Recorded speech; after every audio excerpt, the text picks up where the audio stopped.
All right, we are back ready to watch the women's bronze medal match. We're seeing Kaffeine & Co. take on Rainbow Thunder. Kaffeine & Co.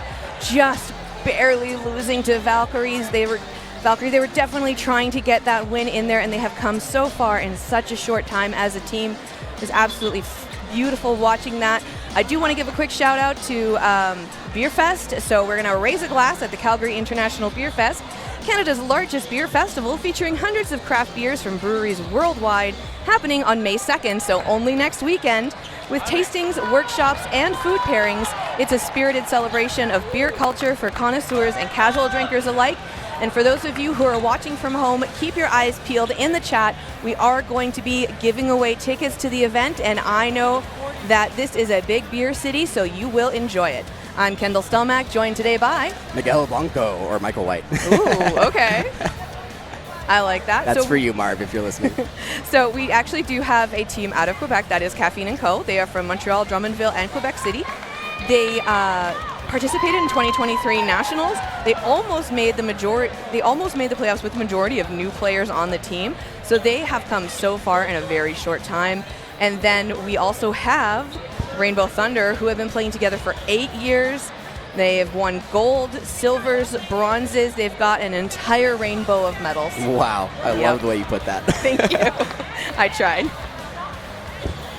Well, yeah, so I got to watch that Valkyrie Kaffeine & Co. matchup. They ended up taking that lead 5-3, and they looked like they were in so much control up until one catch made by Valkyrie by Shade Berkeley on her right corner. Able to catch Duarte to start to reverse that momentum and climb back in to win that match. And Duarte actually being a player who has been on Manitoba teams as well and is now on Kaffeine & Co. So they might have a couple tricks that they are able to pass on to their teammates about how to take out this Manitoba team. Well, yeah, and I think this is a really interesting matchup. Valkyrie's a very different style of play than Rainbow Thunder, so it's going to be a different sort of thing for Kaffeine & Co. to play. Yes, absolutely. Aggressive off the opening rush here. Yeah, it looked like we had a bit of a false start at the beginning, but we see the teams reset now. Rainbow Thunder down to 4 players. We see Duarte getting hit out by Le Courrier and another one from Somerville just to make sure. Le Courrier does go out though, but Duarte is eliminated, so that's a good exchange. Kaffeine & Co. definitely with that player advantage. 3 balls in hand, 5 players on the court. Beautiful block by the center player there on Kaffeine. Sydney Somerville sliding to her left corner to apply some defense here. She's a very sharp counter thrower. She's always looking for that opportunity, especially when she's opposite of JC Morris. Yeah, and JC being, she's actually famous for that windmill throw and being a Team Canada player. I remember her being on the Dodgeball Dudes podcast instructing people how to do the windmill. Oh, I need to find that video. Absolutely. So we are still in the first set right now. Amanda first with a nice big block down. A little bit of a pace dance at the moment from both teams. Rainbow Thunder, they're trying to rush a little bit, but I like how Kaffeine & Co. is holding up a wall. Ball control in the hands of Kaffeine & Co. because they have 3 with 4 players on the court. Morris takes a pre-counter, and number 7 on Kaffeine & Co. goes out. Looks like that may have been a double. Oh my gosh, so that's Fortier.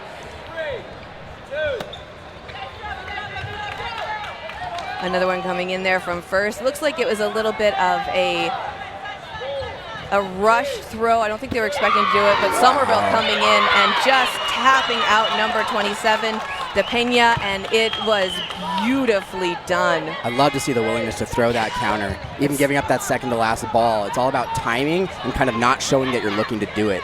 Somerville did exactly that just now. That sniper shot on the arm was gorgeous, and Morris, that's bringing in a big catch down on her knees, catching out number 3, Karim Biron on the Kaffeine & Co. team. Showing their poise from the beginning. Rainbow Thunder coming out with the 1-point lead. Honestly, I wasn't expecting that. I thought this was going to be more of a climb for the Thunder side. It'll be interesting to see if Kaffeine & Co. can respond aggressively right now. Rainbow Thunder fortunate to have a double out in that first set, so it may be a little bit more work this time around. And Kaffeine & Co. gets the hit off the rush. I think Kaffeine & Co. is definitely going to step up their game a little bit. They want to try and get more off of the rush from Rainbow Thunder. Definitely plays that psychological game. Le Courrier missing the catch. There's 1-2 going over, number 2 on Kaffeine. Again, Boissonneau. She was hit in the head, down going for a catch. One ball being sent over, tapping out Amanda first, Wow. and then Somerville was not expecting the catch on that one. They are also eliminated. We're down to just Morris and Yule, who are former teammates from the Dodgeball World's mixed foam squad. That response for Jobon Ross against Sydney there in the left corner, that matchup is going to be something to watch. I think we're going to see a lot of people cheering for the Kaffeine team. Low ball there from Duarte. She's questioning whether or not the ref saw it clearly. Looks like there was no out. Yule going in for a throw, a little bit wide there on the Kaffeine player. 3 balls in hand now, coming up to the court, ready to take the shot, going for Yule. And, Yule threw the first shot. She returned in and right in the legs. It's just Morris left again for Rainbow Thunder. She seems to be the last one in a bunch of these matches today. Blocks down both ways, stays in, grabs the ball, slides. Ball control is in the hand of Rainbow Thunder, and Morris makes a shot. Switching from that underhand to overhand. Love to see the mix-up. Morris needing to throw again and again. It looks like they are sending the balls over, but the burden to throw is going to be on Morris. A nice, wicked, hard release off of that windmill throw. Again, going for the Kaffeine & Co. player, number 27, Jobin Ross. Yeah, looking for that cross on Jobin Ross. I see that she... Oh. Line out, oh my gosh. Or no. But the catch was good, I believe. Oh, yeah, I'm not sure. The catch was clean, but I'm not sure if her foot was on the line when she made it. I don't think it was. She had one foot up, did she not? I didn't see if she actually touched down. I don't think she was able to bring that foot down, but the refs, the corner refs and the center refs are going to be able to make that determination. So we're going to see what happens very shortly with that. We are 2 sets in, though. So while we are in that 2 sets, I think there is a shout out that you need to give here in the... Absolutely. We need to shout out the Rushdown podcast. It's run by a player off of the Outsiders team out of the U.S. His name's Kim Nguyen. Does a great job of doing long-form podcasting and inviting interviews with players from major tournaments and other events around the world. Following Worlds, he had a lot of great interviews. He had a couple following The Thing, which was just last month. The most recent one was a young player from the Outsiders team, someone he's very familiar with, Logan Garrigue. And now he's got another episode coming up, kind of interviewing the people that organize The Thing as a major tournament, one of the biggest tournaments on the continent, if not the biggest. All right. Thank you so much I'm so sorry to interrupt that one real quick, but the refs did make that decision, and I want to let you know at home, Morris stays in. It was not a catch. I love to see this matchup. Whew. The 1-on-2, Morris's style of play is really interesting because she can switch to that underhand when she needs to. But she's typically, when she's on the court with her team, she's protected. She's not really trying to extend herself. But in the one-on situation, there's no way to avoid that. You can kind of be careful, but at some point you have to go for those throws. Absolutely. So we're going to see the play call being made now. And they throw at Morris. Morris with a nice big block up over. And a nice throw right past Duarte. They're very close. Duarte just getting out of there in the nick of time. Yeah, just a little break on that throw. Even throwing underhand, she's got movement. Bit of a wide shot there from Duarte trying to return fire after Morris takes that shot at her. And then we see another throw coming from the Kaffeine & Co. player on the opposite side of Duarte. They're coming in now ready to take that shot, sending 2 over at her instead of just the 1. Wow. Goes for a block, and that's it. Number 7, Portier, goes out on Kaffeine & Co. It is down to the former Manitoban and the Manitoban Morris. Duarte responding with a little drop of her own. Morris finally able to get that topspin and just carry down on that first hit. Overhand shot from Morris there at Duarte. Duarte rushing up to the line, ball in hand, ready to go for her. Morris with... What? I'm not sure what Duarte thought she saw. I'm not sure. But honestly, look, Duarte, she is just like the happiest person ever. So even if she didn't hit, she's like, I still almost got you.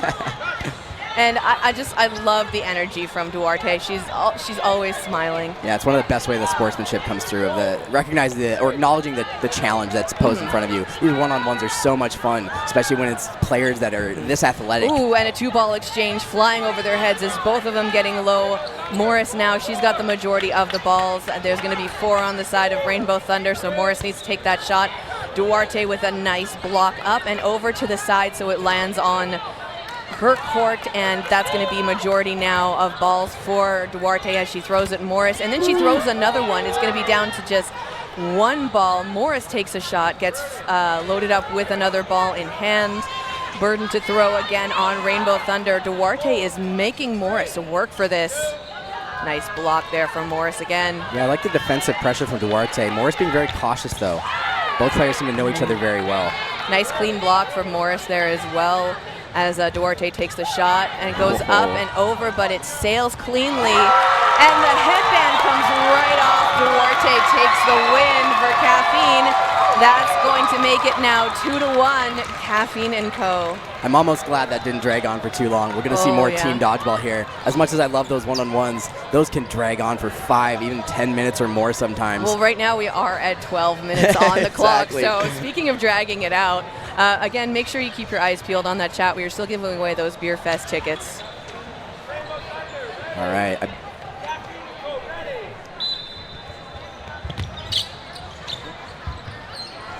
All right, so it looks like the opening rush there. Clausen goes for them, but she decides to drop the ball. She gives one to first, one to Somerville. And a block from Le Courrier. Somerville goes for it, takes out number 3, Biron, on the Kaffeine team. It's a valuable first hit, but it's also a valuable first catch in. Another shot going over and right into the ball retriever, Devin McManus. But that is a peril of being a ball retriever.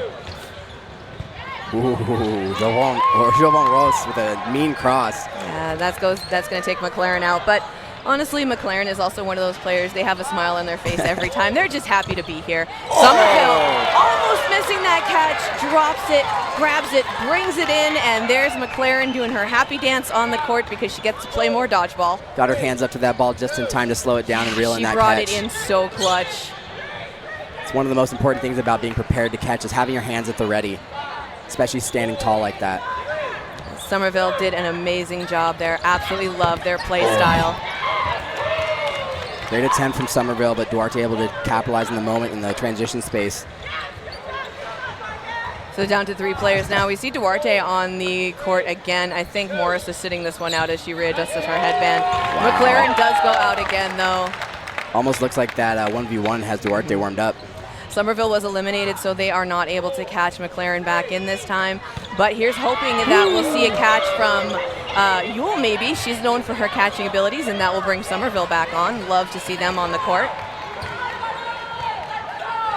First, it looks like she's communicating on the back line, making sure her team knows what they're trying to collectively do. First, number 16, the captain of Rainbow Thunder. And she's been captain for a very long time. Rainbow Thunder has been together for 8 years now, like I had said.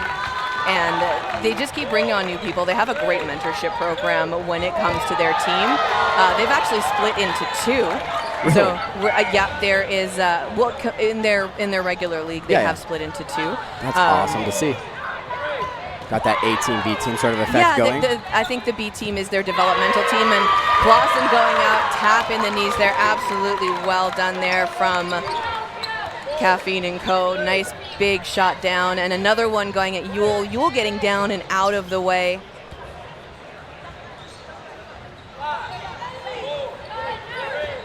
One, two, and down. Nice clean block there from the player from Kaffeine and Co. Ooh. Sending those 2 balls over. Jobin Ross just trying to stay alive at this moment, but they are doing a great job of blocking those shots. Again, you have the 2 hard arms in the center, and you've got first in the middle to try and catch. Le Courrier takes the shot at Jobin Ross. She manages to block it down. Yeah, Jobin Ross has me a little worried here. She's standing pretty tall. Yeah. Finally able to get that low connection. Yeah, I think that was Le Courrier that got that one, right? Yep. The first ball may have connected too. She was trying to swipe that block. Yeah, that sniper shot from Le Courrier, though, I really enjoyed watching that one. Well, yeah, really using her position well, taking that wide angle to make sure that she could follow that first throw. It's well coordinated from Rainbow Thunder. We are seeing the referees have a little bit of a discussion at the moment. So once again, I know you were talking about the rush down earlier. It did cut you off. So anything else you wanted to add in there? Because they are huge fans. We'll tell them just a little bit here. They have another podcast coming up, and they like to crowdsource questions. So if you follow the Rush Down podcast or find them on Facebook, they have multiple platforms, you can submit questions. So their next episode will be about talking to the coordinators of the thing, the major tournament in the Northwest, or sorry, well, the Northwest of the United States, but inviting teams from Canada and the U.S. You can submit questions to the organizers to see what it's like to run that sort of event. All right, and another opening rush there. Thank you so much for that, Michael. And it looks like Clausen does manage to block with those 2 balls that they rushed for. I'm not sure what the ref called it, but there is still time on the clock. Rainbow Thunder is taking it 2-1 at the moment. Oh my gosh, sniper shot there on number 2, Biron, from number 25, Taylor Ewell. That's going to be the first player out on the Kaffeine side, but we see a couple shots being taken as Morris skips off of the court. 5-5 now. Yeah, so they're slowly working between each other there, eliminating players.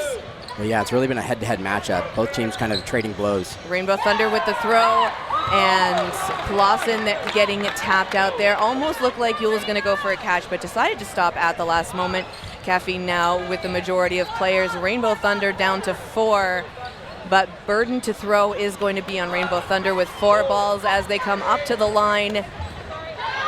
And they are good. We do hear the center player on Kaffeine saying hold and reset. They want to make sure that they are able to use the majority of those balls to return fire at Rainbow Thunder, which they do. And of course, Jobin Ross with a beautiful throw right at Lecruyer, and Lecruyer manages to get out of the way. But they aren't able to avoid that sniper shot from Duarte, who was not even looking at Lecruyer when she threw that. Exactly. She looks way too comfortable up in that front line. Rainbow Thunder needs to do something to disrupt that. Otherwise, Duarte is just going to keep heating up. Yeah. She is sneaky like that. I absolutely love that coming out of her. And of course, again, she's just such a happy person. Almost going after Somerville, but Somerville managing to see that one, and they get out of the way. Changing up position now with First, who's going to take up that guard position. Somerville in the middle, going for it, and that's a 1-2 from Somerville and Yule. That's going to take it down to 3 on each side now. Rainbow Thunder proving that they can throw the ball at the front line. That's what's kept them in this match so far. Love that dodge from Yule, getting nice and low. Somerville back in that guard position, but now switches with First again. Great motion on the back line from Jobin Ross. Able to get her blocker down, but shrinking as the throws came in, making herself a small target. Ball being handed in now. Going shot taken at Yule. Yule going to get that second ball in hand now. First and Somerville still have a ball in their hands each. And they are going at 1-2. They block was clean. They're going to bring that ball in, and now they've got 3 in hand on Kaffeine, and Kaffeine is going to take that shot. Going for First, and First blocks, gets down and low. And I love how she puts her arm out because she's trying to sweep for it at the last moment. And it does come in, and First gives it over to Somerville. Wow, look at that underhand from Somerville. Yeah, but just barely avoiding that return fire shot from Duarte. Well, yeah, that's the risk you run as a right-handed underhand thrower, either left or right, really. You have to turn your body to square towards your target. It's really hard to throw outside. A lot of frantic energy, and it looks like Somerville gets a hit there. Love watching them celebrate that. She's got ball in hand. She's fending off Duarte now. Sorry, they.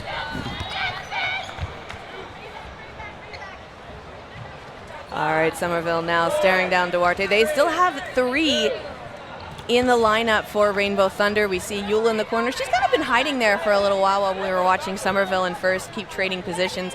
It is just Duarte left again for the Kaffeine team.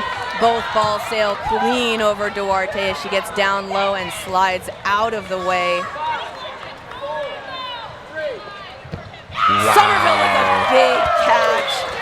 Love that for them, and they are celebrating and getting tons of accolades from the rest of the Rainbow Thunder team. Way to go, Sydney. This is the best dodgeball I've seen Rainbow Thunder play. I haven't been watching them for long, but this is another level. They are on it right now. All right, we hear 4 minutes being called now. So the score currently is 3-1. Rainbow Thunder is in the lead. They're trying to have a repeat of last year, taking that bronze medal home. They didn't play Kaffeine & Co. for the bronze medal, but they still want another one to add to their collection. Absolutely love how far Kaffeine & Co. has made it. I believe this is one of the first times they have come this far in matchups for the Dodgeball Canada Club Championships. They finished second at their provincials. They almost made those playoffs, but this year they got it in and absolutely love watching what they're doing. So we see now we got 5 players on the Rainbow Thunder side. Amanda First with getting a one-handed grab. tapped in the arm. The catch is good, but First had put her leg up and over, so she does line out, but that is going to bring Morris back in for the Rainbow Thunder side because the catch is good. Another shot there from Somerville. Deadly accuracy as they go down on the knees to avoid it with a block. A Kaffeine & Co. player stays in. And I flinched off of that shot from the guard on the Kaffeine & Co. side. It went right between Yule and Somerville. Lacuye certainly didn't, though. She was taking space on that left corner, really demanding that attention. Lacuye with a sneak shot in the leg, and then a counter shot taken at Yule as she's backing up and just brings it in clutch. That's the type of catching style that Yule is known for. I talked about it on the other stream. We didn't see it in their last game, but we see it now, and it was magical. Theo Crone laughing after that sequence. 1, 2, up and down, so Clausen stays in. Morris goes out, First goes out. We have 2 players left now for Kaffeine & Co. And we hear the shot clock being counted down. Somerville trying to go for the catch, wasn't able to connect, but Somerville had so many amazing catches. Well, yeah, now Duarte back into that final player position again with a different set of opponents in front of her this time. They don't have Somerville to be able to really apply that counter pressure, so I'm curious to see how they handle this. Wow. Efficiency. Sneaky shot there from Duarte. We hear a timeout being called now for the side of Kaffeine & Co. So we're gonna see what happens there.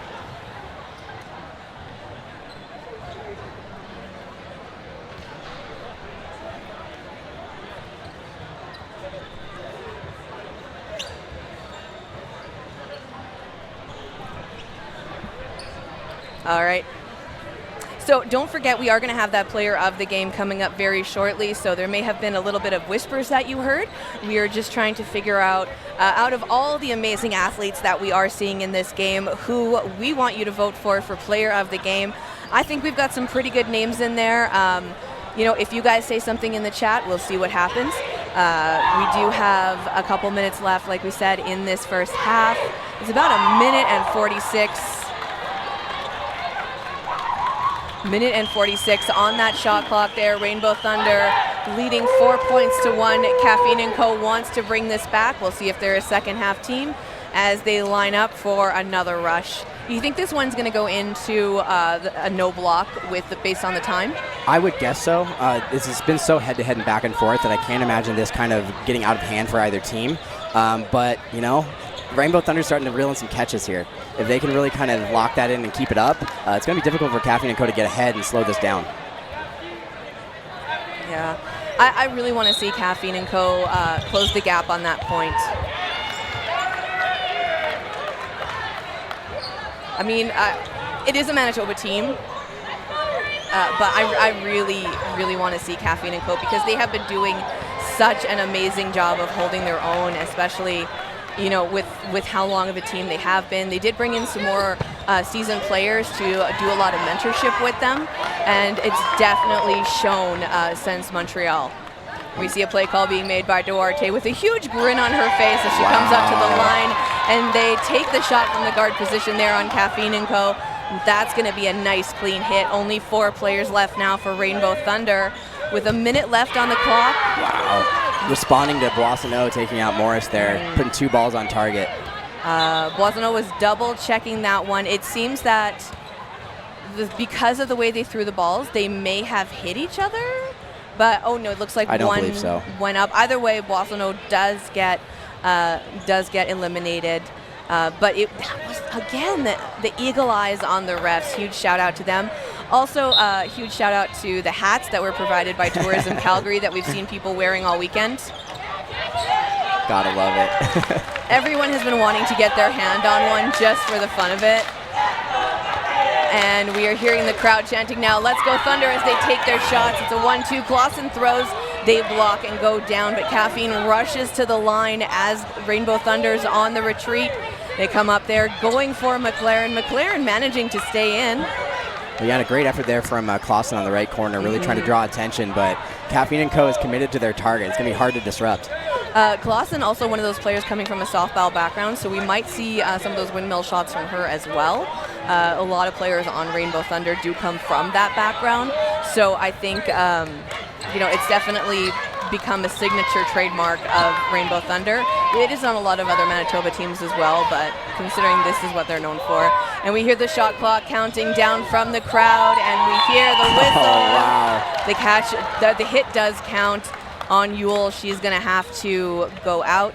Only 3 players left for Rainbow Thunder. As we go into no block, we are here at the end of the first half. We have 1, 2, 3, 4, 5, 6. We have the full lineup on the far end of the court for Kaffeine & Co. They are going to want to close this one out quickly and get that second point going into the second half, and that's going to be a huge bonus for them. And Clausen almost getting the catch there, had the ball in hand, and first getting called out as well. It is just McLaren left, the only player, number 85 for Rainbow Thunder, on the court again against 6 players of Kaffeine & Co. Bounces down and up into the knees. McLaren goes for the catch, and they close it out. Absolutely well done. We are going to see now Kaffeine & Co. and Rainbow Thunder switching sides going into the half. And as we do go into that half, we do want to let you know again that Beer Fest is coming up.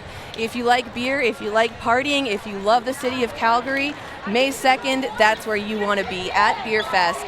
They've got craft beers from breweries around the world. It's the biggest beer festival in Canada. We already gave away a set of tickets, and we're going to give another set of tickets in the second half because we love enabling you guys in the chat. That's a good way to put it. Keep your eyes peeled for that. And so we are going to see the teams going into the half now. I think in terms of changing anything up, I don't think there's going to be too much happening on the Rainbow Thunder side. They are still managing to get those points. I think we're going to see a lot more speed from Kaffeine, though. Yeah, it feels like the momentum has shifted towards Kaffeine & Co. here. It's a challenging matchup, though. Rainbow Thunder is very interesting in the way that they play defense. They like to switch in between that wing defense to either a 2-5 or a 1-5 or a 2-6, and they're really intentional about when they apply that. It's made it difficult for Kaffeine & Co. to target certain people at times, but it doesn't always work out in the favor of Rainbow Thunder. It's kind of a high-risk, high-reward scenario. The person behind that interior defender has to be prepared to catch if that ball does come through on that screen. And Kaffeine & Co. has a lot of capable arms, so it's going to be very difficult to apply that against such a good team. Yeah, and I will say just absolutely champion job on the Kaffeine & Co. side.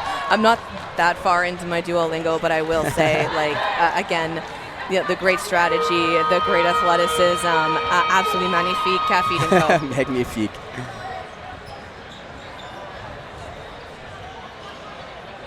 Kaffeine & Co. coming in for a quick huddle, getting themselves locked in before they go after these next 2 points. Love that as they psych themselves up, jumping, screaming, dancing.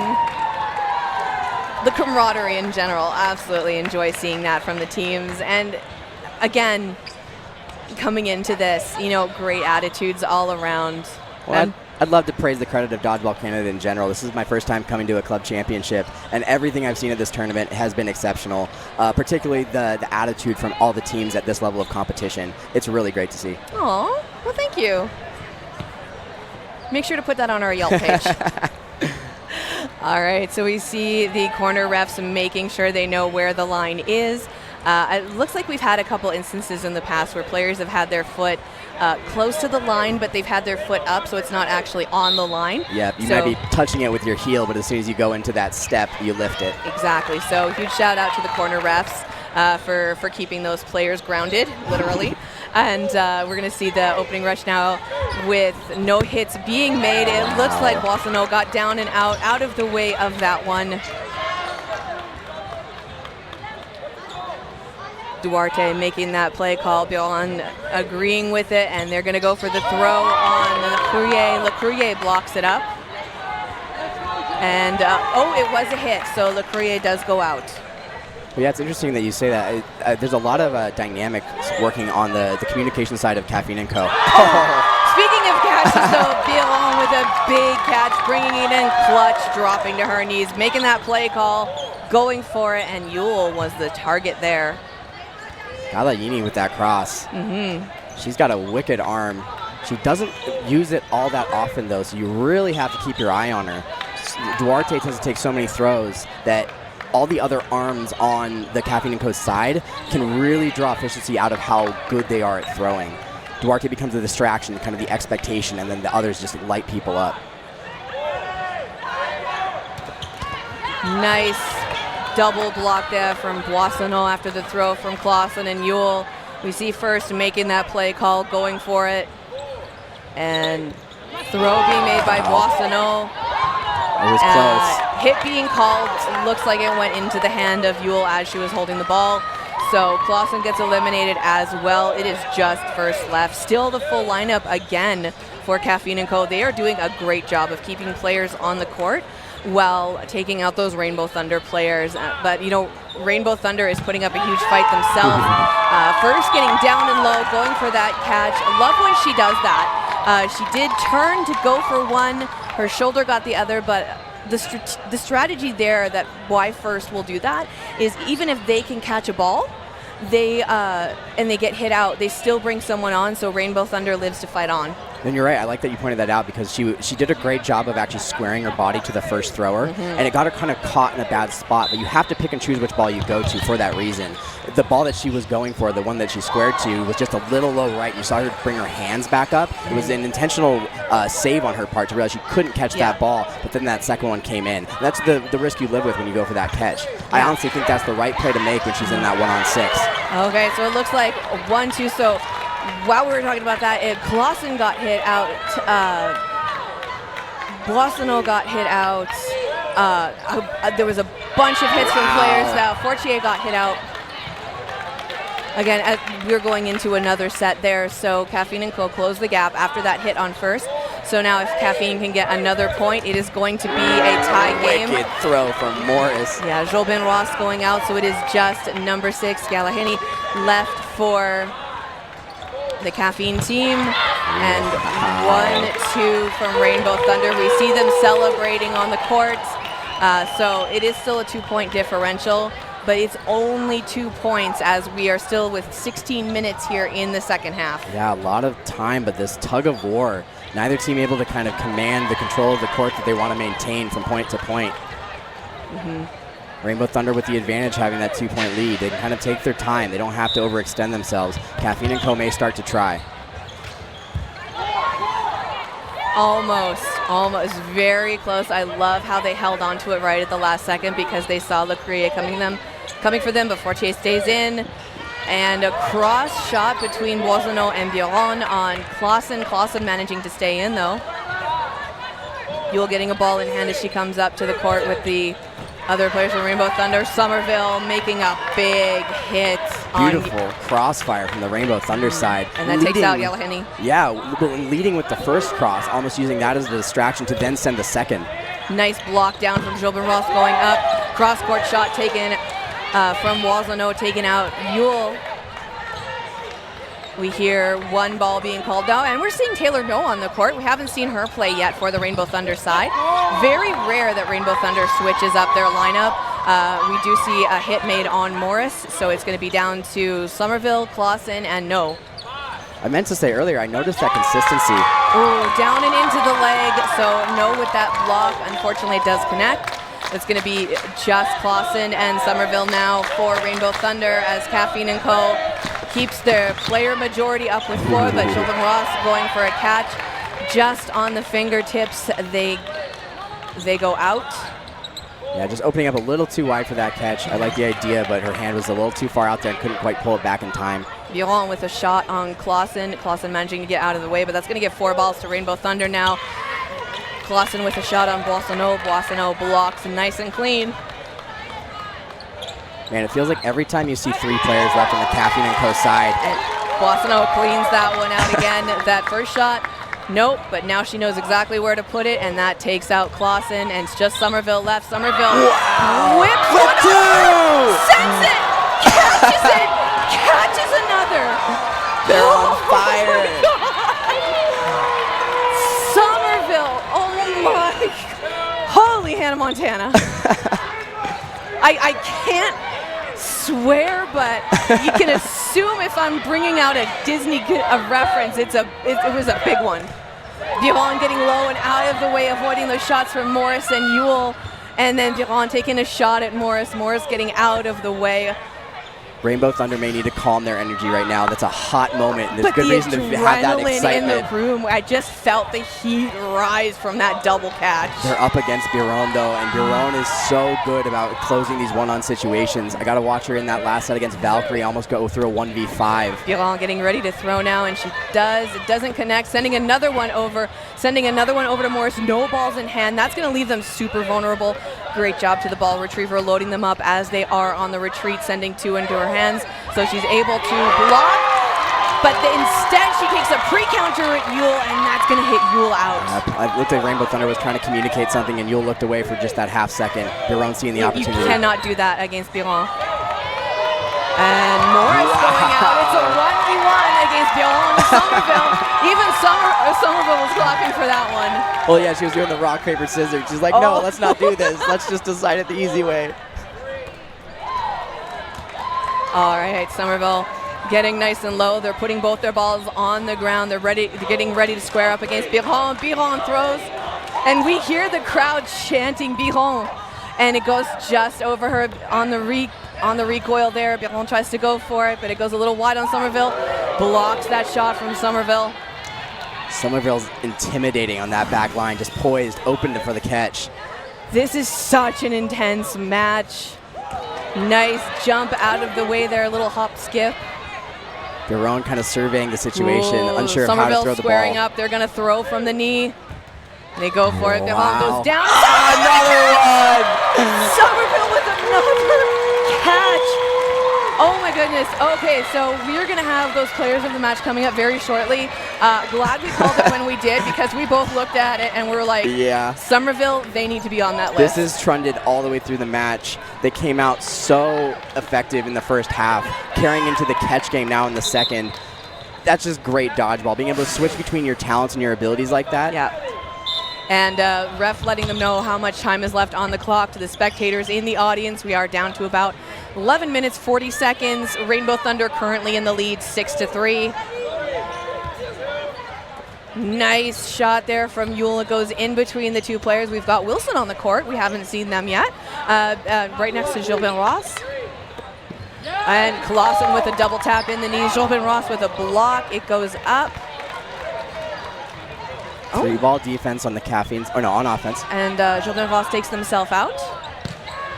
Into the ball retriever. Yule with a shot, and there was 1-2 at Duarte as she walks off on her knees. Caffeine and Co. She's just so happy. Caffeine and Co. may need this point. The clock is coming down close, just under 11 minutes now.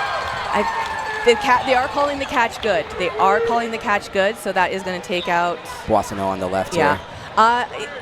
You know, I will say from this angle, potentially it could have been up and in. I'm not sure if it connected with Morris, but from the angle that we're dead squared against her. So I could not see the angle from the side of Morris if it would be a catch or not. So there is the potential that it could have hit floor, and it interpreted as a catch. And that's a tough call for the refs to make, because they really feel like they need to be certain one way or the other, and if they're not, what do you do? And that's why they're taking that minute to discuss it. So I know we mentioned Beer Fest a couple of times. We are giving away those tickets. Pay attention in the chat. And you had mentioned the Rushdown podcast. Now, I've got to ask you a question. Mm-hmm. Because they are doing an episode about asking questions, what would you ask them? Oh, man. Well, so they do this. They invite questions about whatever topic they're discussing. Sometimes it'll just be a player interview. In this case, it's actually an interview about the thing with the people that coordinated that tournament. Oh, okay. Yeah, so it's if I had to ask a question about the thing, honestly, the one I was thinking about the other day was really just are they open to extending that sort of tournament to more teams? Because it is an invite-only tournament. I've heard it's very elite. It is, but it's like that. You want that, right? That's why people love that sort of tournament. So it'd be interesting to see if they could extend it to more. Okay, so it looks like the catch did count. We see Morris staying in. We do see the player eliminated there. That was Bolsonaro for Kaffeine and Co. Thank you so much for that, Michael, as we go into it. So we are going to see a lot of action coming out of the side. All balls over. Kaffeine and Co. were not able to hear the shot clock. I'm not sure if it was because of the cheering or the chanting for Kaffeine and Co. And Rainbow Thunder, because we've got a huge audience here today watching these finals. So full lineup of 6 players on Rainbow Thunder, and Galahani gets they do get eliminated. Their teammate letting them know that yes, it was a hit, even though they got nice and low. They like tombstone down and like that Matrix one that you love talking about, and Wilson managing to avoid both of those shots. I love that term, the tombstone, going flat down. I can't remember where I heard it, but I mean, that's the first I heard it. I love that. It sounds a little bit cooler than pancaking. Oh, it does. It does. I love pancakes, but that sounds way better. Nice doubled shot there from Wilson and Fortier. We haven't seen Fortier survive late into a lot of these games. This will be interesting to see how she responds. Yeah, it's nice to be able to see those players getting that time on the court. They are in. The ref is calling it safe. It was very touch and go with that dodge coming from Fortier, though. Glad they're able to stay in. Well, yeah, she's typically starting on the right corner. So this may actually be kind of a freeing experience for her in the way that normally she's trying to defend her teammates. Yeah. When it's just her, she can focus on doing other things. And then Yule going out, and then Morris taking a follow-up. So Wilson takes out Yule, and then Morris follows up and takes out Wilson. So we still have Fortier left on the court, but there are now only 4 players for Rainbow Thunder, 3 balls in hand, coming up to the line. Oh, and that 1-2, but I love the Russian splits there. Well, yeah, and I was watching the jump. Was that Morris's underhand coming as a rising ball into that jump? I believe so. That's what it would seem. There was one underhanded, there was one overhanded. Honestly, though, the big air from Fortier on that jump was just incredible. Yeah, I almost didn't believe she got hit. It was like, but she was so high. That's the benefit of that underhand throw, though. If you have good control over that release, you can really switch between placing the ball so low, so tight to the ground, or switching at high angle right up to where someone's jumping. Honestly, I would have put good money on a block at first, the way I saw Fortier go for it, but we are going to see another timeout being called, I believe. We weren't able to see who called it, but both teams are going to take the opportunity to discuss a little bit of strategy. Rainbow Thunder up, so there's a good chance all they're really going to say is just keep your head in the game, don't get greedy, don't get too egotistical about it. I was almost going to say that line from Star Wars, but I'm not going to say it. But we all know what it is. Then we've got Kaffeine and Co. Like they definitely need to work on a couple things. But they are doing such a great job of really just rattling Rainbow Thunder. I want to say, like they do have more points, but they are keeping Rainbow Thunder nice and rattled. Yeah, it's been back and forth. They're really testing the Rainbow Thunder defense. It's never been just a wiped game. It's been back and forth. I imagine Kaffeine and Co. focused on strategy and really being explosive and aggressive as a team because they're against the clock. Like you said, though, the Rainbow Thunder side just trying to collect their mentality, trying to make sure the whole team is trying to do the same thing. And Clausen going out to the side next to Morris, but not from a hit, just because they were grabbing the balls off of the opening rush. Clausen looked like she needed a moment to double check, so that's why I was a little bit curious. But Lecuyer with that catch got popped in the chest by Duarte there, but able to reach out over the sideline to reel it in. Lecuyer, I think that's the first time I've seen them catch. Was that another one? I think yes. It looks like the refs are signalling for a catch, but they're double checking. I see the ref calling it that the catch is good. It looks like Boissonneau was able to bring it in. They had it in their chest as they went down on the ground. We are talking about 2 points of contact, so I think an arm and a leg counts. Yes, I believe so. Yeah. It is kind of a weird gray area, but really it's kind of the spirit of the rule. If it's 1 foot, it's just 1 foot. If it's one hand, an elbow, whatever that is. But if you have your back to the ground, it's typically understood that that's 2 points of contact. I mean, so if we're going to say like just a leg on the ground for 2 points of contact, are we going to separate at the knee joint and we're going to go calf and thigh? Yeah, it's kind of weird. It's like it's different parts of your body, right? Yeah. So like your back is kind of assumed to be like your butt or your lower back and your upper back, your shoulder, whatever. Whereas like a clear difference between hand and foot is a different thing, right? Head and shoulders, knees and toes. Exactly. We all learned when we were kids, right? There was a reason. It was for professional dodgeball. Exactly. We just didn't know. Taking their time, trying to sort out this call. I like to see it. They really need to be clear about what they're doing here. It's a significant point, so this catch could swing things in the favor of Kaffeine and Co. Discussing it with the captain, Biron. I'd like to see that discussion happening so that there's no question about what's being called and what was seen. We do see him tapping the shoulder to see if they're calling it a hit. He's saying it went into the legs. I think Biron is trying to let them know what happened with those two balls. We see the two allowed to come in from the Rainbow Thunder side to see what's happening, First and Harder. First looks like they are agreeing with what the referee is saying. The referee explaining it again. Well, yeah, it looks like from what they're signaling that they think that the first ball thrown grazed Boissonneau's shoulder, and that ball was not necessarily dead before she made the catch. I don't think there's any question about whether or not she caught the ball, but whether or not the ball had died before the catch was secured. Okay, so they are saying the catch is good, but the hit is also. So because the ball, like you said, the ball did not die, Boissonneau gets the catch. They are going to be getting that catch. But out for the nick on the shoulder, which honestly I'd love to see that the captains were able to come in and discuss that and come to agreement about that call. Yes. Ultimately, I believe that was the fairest outcome, but also the right one.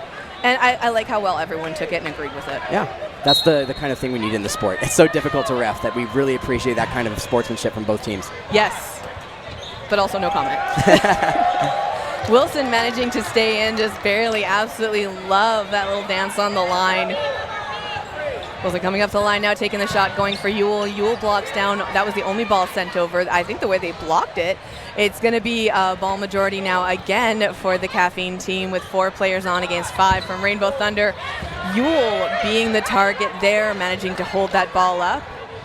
7.5 minutes now, 4 points with in between the two teams with Rainbow Thunder in the lead. Fortier with a nice low dodge getting out of the way, holding that ball, trying to block. You see them throwing again, this time at Le Courrier. Kaffeine and Co. just looks a little hesitant to approach all the way to that front line. I'd like to see them really start to be aggressive with their pump fakes to see if they can create those opportunities. They are so capable. You also look who you have to deal with, though. I mean, you've got Le Courrier in the guard, you've got Ewell in the guard, and Somerville in the center, flanked by First and Clausen. And those shots coming out of any of them, nice block from Somerville there off of that really well-executed throw from Wilson. It's just 3 players left now for Kaffeine. And we see Ewell taking the shot at Wilson and just barely sailing over their shoulders. Somerville does get eliminated off of that hit. I think it was from Duarte, and it comes back into her hands. Yeah, not a bad play there from Somerville. They're taking the opportunity with that lead. They're doing a great job of kind of putting a little bit of a risk on what they're doing, but it's okay because they have that buffer in points. They can actually kind of pressure Kaffeine and Co. in response to what they're trying to do and use that as a way of obstructing that success. Oh, this time Wilson going out, and it was a hit in the glasses as the ball retriever returns them to her. Ooh, Jovin Ross going for Ewell. Ewell blocking both of those shots. Just under 6 minutes now. Tension rising. Oh, wow. Jovin Ross with that catch against Ewell. Just a little plop down, you know, does a little squat, grabs the ball, and comes right back up. It's just absolutely well done. Well, yeah, super graceful movement. Yeah, and a nice bit of pressure there from Duarte on the right side, but she wasn't really splitting attention. The throw came straight in. I'd like to see Rainbow Thunder try to make some crosses. You're seeing the same thing from Kaffeine and Co. I think that's the right move. They're really trying to just execute those efficient placed throws just to get through hits. So at this point, it's really about efficiency. They've only got 5 minutes left. They need this point and fast. Shot clock being counted down now, 5 seconds for Rainbow Thunder. Almost not making it in time, but there's a shot going at Clausen. First left alone. They are out. And yeah, I think there was a line out there that we saw from the corner ref. So again, just first left. We're going to see if she drops to the knees there for that shot. But it looks like she wants to go for Biron. And she put her hands out, grabs the ball. She says she's okay. Biron just holding the line, saying, do it. Come at me. I don't know if there's anyone else on the Rainbow Thunder side I'd rather have in this situation. Great throw there. Yeah, absolutely. Well done. That's another point now on the board. So they're slowly working through it. 4.5 minutes now left in the game. Kaffeine absolutely enjoying the adrenaline off of that win because they're finally getting more points on the board up against Rainbow Thunder. Player of the match is up as well, so make sure you get those votes in. We've seen so much good stuff happening. Oh, it looks like Somerville is down. We're going to take a moment. Oh, no. I hope they're okay. Is that a hurt finger? Bit of a hard shot there from the Kaffeine player, so I don't think it contacted anything high, so I imagine it hit their hand. Yeah, the way they're holding their hand as they went down, I think they're just going to need a moment. We do have the medics coming onto the court now. It seemed to be a very centered shot, so it didn't really catch me by surprise, but man, that looks like it hurts. A huge shout out to the medics and the physiotherapists and everyone else who has been here today, making sure the players stay in relatively good shape. I mean, a lot of them push themselves so hard, and then things like this happen. And it's so unfortunate when it does, especially because Somerville, they've just been absolutely killing it on the court today for Rainbow Thunder. I mean, the 1-2 catch. All right, and we see Somerville getting up now. They are walking her off. I'm so glad that they're able to get her up. They are going to still work on her though. So though Somerville did get hit, so we don't have to worry about a substitution, but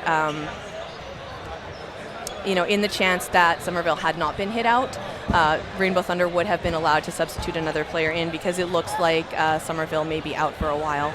Well, yeah, we've just got, looks like about 4 minutes left in this set. Somerville have done a great job of helping her team get to this 3-point lead, 7-4.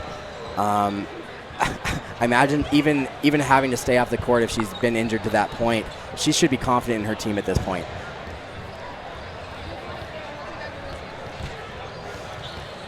So we're just taking a moment while they discuss that. Again, they are going to reset the court. So they did stop. They did reset the time.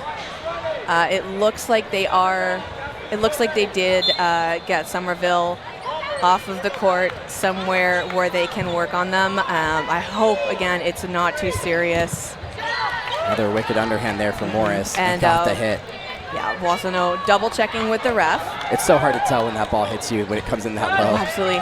And Yalahini there, she gets a hit on first. I think,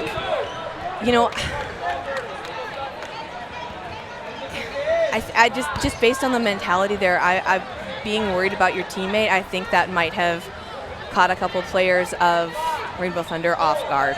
Well, yeah, it's definitely an adjustment to make when you have those pauses, especially one that causes concern. Yeah, absolutely everyone was concerned for Somerville. And Biron managing to avoid both of those shots there from the players on Rainbow Thunder. It is a 4v4 situation right now. 5 balls in the hands of Rainbow Thunder. Looks like they were going for it. The Kaffeine players stay in. Catch. It was catch. I see 5 on the Kaffeine side now. It might have been such a subtle catch because now they're down to. Oh, maybe no. No, because Boissonneau was the first hit. Yeah. I wasn't quite sure. It took me a second there. It was the counting of the balls and then being worried again about Somerville. So much going on right now. Yeah. A lot of action here at the women's bronze medal match. JC Morris just firing off those underhands so far. Nice block from Duarte. Duarte getting up nice and high.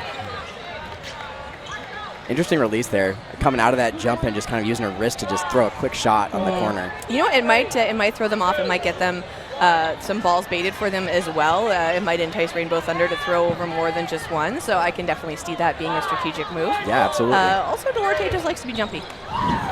Oh, and Morris clips Biron over the shoulder. That underhand. I haven't seen Morris throw this consistently since I've been watching her. It's impressive. She saved her A game for the playoffs. Honestly, a real strategy to that. This is a 3-day tournament. It's impressive that all these players are throwing as well as they are still. Absolutely. Duarte drops the ball. to try and go for a catch, decides not to at the last minute. The ball goes underneath their leg. They are safe. Brings the ball back in their hand. Jobin Ross catching out Morris. And then Jobin Ross taking another quick shot at Clausen. It is just Clausen and Ewell left now. Five players with the ball still. in the corner. Whew. She's looking to trade a counter here, I believe. They need that out. Oh. Yellahane does not manage to connect with that one. So it's down to the 4 players now for Kaffeine. Ewell with a shot goes a little bit wide. Fortier was hanging out with Duarte closer to the center of the court. Clausen coming up now. Clausen taking the shot, going for Jobin Ross. Jobin Ross getting out of the way, managing to avoid that. Just narrow and sending a ball over at Clausen. Goes a little bit wide on Clausen, so she stays out of the way. And then another one being sent at Ewell that they managed to avoid. And then 1-2. Clausen throws, and Ewell stays in. Fortier with the ball, shuffling in to cover her teammates. Oh! Duarte! Gets the shadow catch behind Fortier. Duarte with a catch. You can hear the crowd scream for that one. But we have 20 seconds left on the clock. Yeah, unfortunately this match is decided. Yeah. But Rainbow Kaffeine Thunder and is going Co. to take really it. taking their shots now, just having fun with it. I'm really hoping that Kaffeine and Co. closes it out with another point, so it's just a 2-point differential. I've been there. I know how rough that is. And they were bunched up in a perfect spot to take that team catch too. They still have the 4 players for the Kaffeine side. Goes for Duarte. Game clock is over, though. They weren't able to get Clausen out in time. That is going to be it. Your bronze medal winners today here at the Dodgeball Canada Club Championships in Calgary, Alberta. Rainbow Thunder, but huge round of applause to Kaffeine and Co. for making it to the playoffs and for putting up such a good fight against so many amazing teams. We still have some more matches coming up, so please stay tuned, and we are going to get that player of the game interview real shortly. We don't know who it is.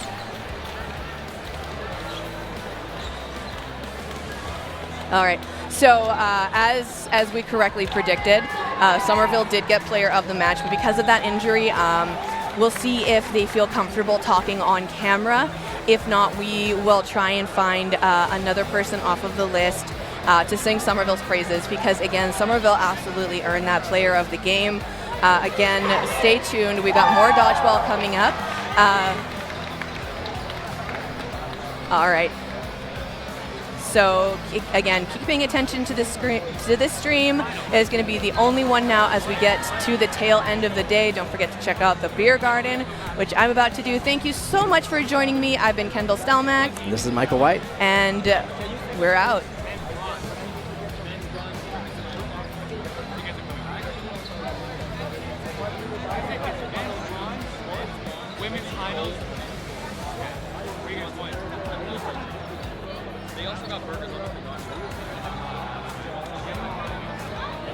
I'm here with Taylor Ewell. Congratulations. Wow, thank you so much. It was a good one. It was an exciting game, so I hope everyone enjoyed it at home. Nail biter, you're no stranger to the top stage, but how did this feel? This one felt good. I think we had a tough game in our semis, and coming into this, we knew that we had to earn this one. We lost to Kaffeine in round robin, so they're an incredible team, and we knew it could go either way, and we put everything we had out there, so it's a good one. And big moments by Sid, injury. Any shout-outs? They did unbelievable back-to-back catches. Absurd, yeah, no. Those 3 catches in that round really gave us the momentum to continue to win the game. So without that, that could have been a different swing. We needed that one, so I hope they're doing okay, but I'm sure they'll be good. Any personal highlight for you? They couldn't hit me. I think that's the best dodging I've ever done in any game in my entire life, and I've worked really, really hard on my movement, so I'm really proud of that one. Huge congratulations. Any shout-outs back home or even here? I guess to my parents that are watching at home. I hope they're watching at least. So, hey, if you are, thanks for watching, and I'll see you when I get home. Congratulations. Thank you so much. Thank you, guys. And back to you, everyone. Finals time.